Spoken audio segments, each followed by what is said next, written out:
বাজারে পর্যাপ্ত সরবরাহ ও তুলনামূলক দুর্বল চাহিদার কারণে সপ্তাহের ব্যবধানে সবচেয়ে বেশি কমেছে প্রাকৃতিক গ্যাসের দাম। ট্রেডিং ইকোনমিক্সের তথ্য অনুযায়ী প্রতি এমটিবিটিইউ প্রাকৃতিক গ্যাস বিক্রি হচ্ছে $2.74। এক সপ্তাহে দাম কমেছে 4.36% এবং এক মাসে কমেছে 13.86%।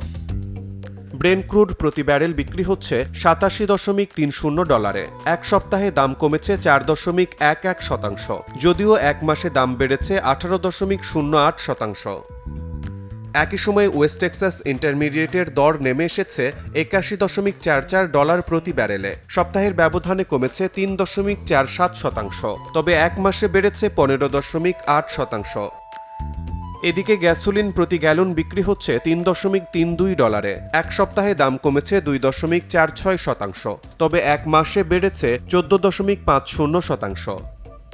আর কয়লা বিক্রি হচ্ছে $130.30 প্রতি মেট্রিক টনে। সপ্তাহে দাম কমেছে 0.08%, যদিও মাসের ব্যবধানে বেড়েছে 2.04%। শিমুল হোসেন, সময় সংবাদ।